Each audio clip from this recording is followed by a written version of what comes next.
So let us discuss some important points regarding time of supply, that is time of issue of invoice for goods. ഗുഡ്സിൻ്റെ കേസിലാണെങ്കിൽ ചില important points നമുക്ക് നോക്കാനുണ്ട്.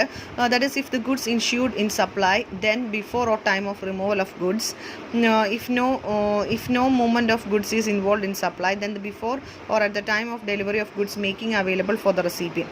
അപ്പോൾ ഇവിടെ നമ്മൾ movements എന്തെങ്കിലും ഉണ്ടെങ്കിൽ ഗുഡ്സിൽ, അപ്പോൾ ബിഫോർ അല്ലെങ്കിൽ at the time of removal of goods remove ചെയ്യുന്ന ഫാക്ടറിയിൽ നിന്ന് റിമൂവ് ചെയ്യുന്ന ആ ടൈമാണ് നമ്മൾ ടൈം ഓഫ് സപ്ലൈ ആയിട്ട് എടുക്കുന്നത്.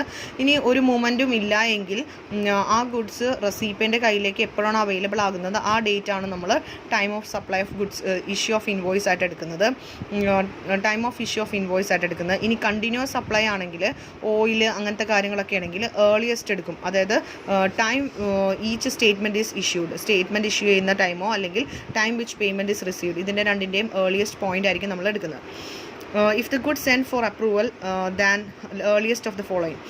അപ്പോൾ ഗുഡ്സ് അപ്രൂവലിന് വേണ്ടിയിട്ട് കൊടുക്കുകയാണെങ്കിൽ അങ്ങനെയാണെങ്കിൽ ഏർലിയസ്റ്റ് ആയിരിക്കും നമ്മൾ എടുക്കുന്നത്. That is time when it becomes non that the supply is taken place. അപ്പോൾ ഏത് സമയത്താണോ സപ്ലൈ നടന്നു എന്ന് ഉറപ്പാക്കുന്നത്, അല്ലെങ്കിൽ 6 months റിമൂവൽ, 6 മാസത്തിന് ശേഷം റിമൂവൽ ഒന്നും നടന്നില്ല എങ്കിൽ അവിടെ അപ്രൂവ് ആയി എന്ന് നമ്മൾ കരുതും. അപ്പോൾ ഇതിൻ്റെ രണ്ടിൽ ഏർലിയസ്റ്റ് ഏതാണോ അതായിരിക്കും നമ്മൾ എടുക്കുന്നത്. Next is time of issue of invoice for services. സർവീസിൻ്റെ കേസസിലാണെങ്കിൽ നമ്മൾ before and after the provision of services within a prescribe period. അപ്പോൾ പ്രിസ്ക്രൈബ് പീരീഡ് എന്ന് പറയുന്നത് 30 days ആണ് നമ്മൾ പ്രിസ്ക്രൈബ്ഡ് പീരീഡ് ആയിട്ട് എടുക്കുന്നത്. പക്ഷേ ബാങ്കിങ് അല്ലെങ്കിൽ ഫിനാൻഷ്യൽ ഇൻസ്റ്റിറ്റ്യൂഷന് 30 days അല്ല നമ്മൾ എടുക്കുന്നത്, മറിച്ച് 45 days ആണ് ബാങ്കിങ്ങും ഫിനാൻഷ്യൽ ഇൻസ്റ്റിറ്റ്യൂഷൻ്റെ പ്രിസ്ക്രൈബ്ഡ് പീരീഡ് ആയിട്ട് എടുക്കുന്നത്.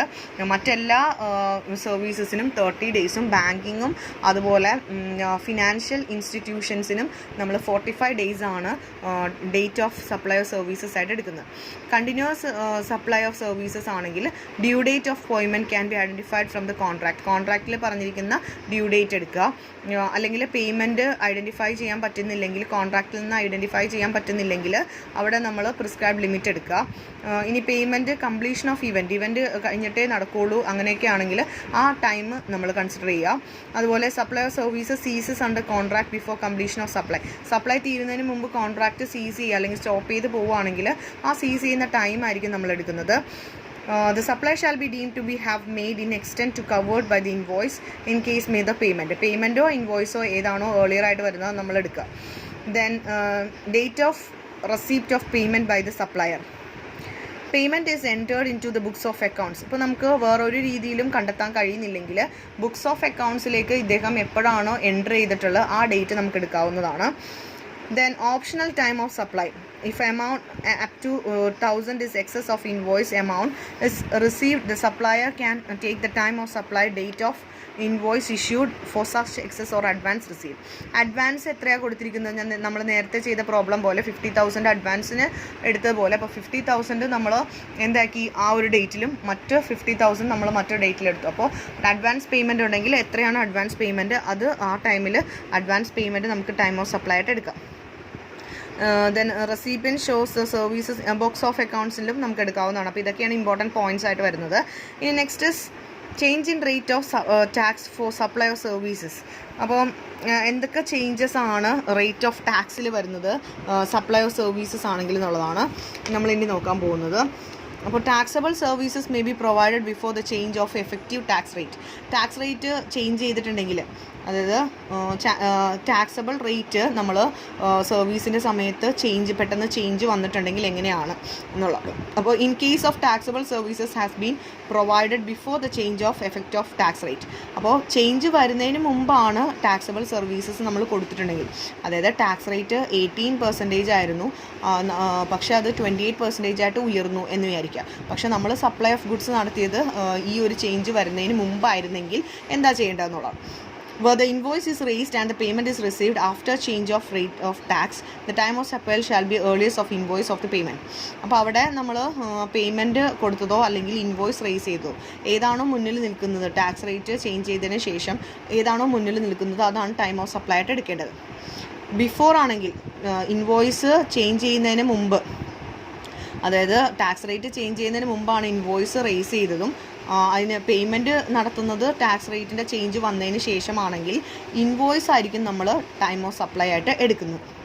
ഇവിടെ പേയ്മെൻറ്റ് റിസീവ് ചെയ്തത് ചേഞ്ച് ചെയ്തതിന് ടാക്സ് റേറ്റിൽ വരുന്ന ചേഞ്ച് നടത്തിയതിന് ശേഷമാണ് അല്ലെങ്കിൽ അതിന് മുമ്പാണ് നമ്മൾ പേയ്മെൻറ്റ് നടത്തിയത്.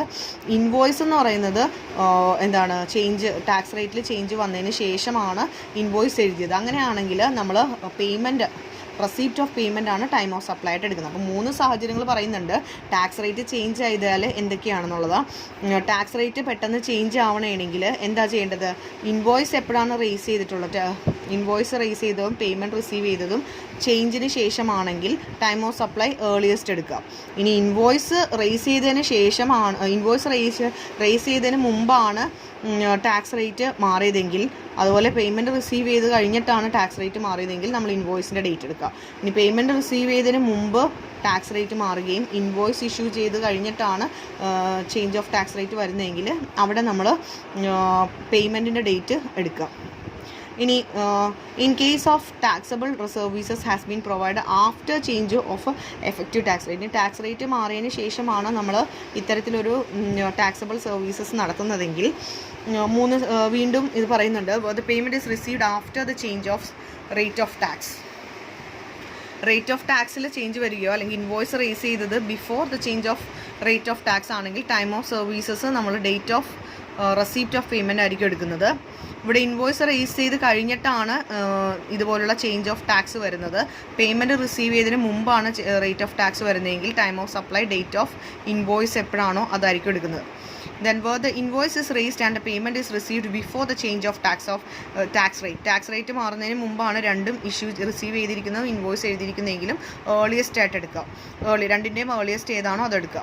Then date of receipt of payment shall be date of credit in the bank അക്കൗണ്ടിലേക്ക് ക്രെഡിറ്റ് വരുന്ന അത് 4 വർക്കിംഗ് ഡേയ്സ് ആണ് നമ്മൾ പറയുന്നത്. അപ്പോൾ ആ 4 വർക്കിംഗ് ഡേയ്സിനിടയിലാണ് ഈ റേറ്റ് മാറുന്നതെങ്കിൽ അത് ആപ്ലിക്കബിൾ അല്ല. Then date of receipt of payment of supplier. Payment is entered into the books of account or credited into bank account whichever is earlier. അപ്പോൾ date of receipt of payment of supplier ആണെങ്കിൽ payment enter ചെയ്യുന്ന books of അക്കൗണ്ട്സിലേക്ക് enter ചെയ്യുകയോ അല്ലെങ്കിൽ bank അക്കൗണ്ടിലേക്ക് credit ചെയ്യുകയോ ചെയ്യുമ്പോൾ അത് earliest point ഏതാണോ അതാണ് നമ്മൾ എടുക്കേണ്ടത്.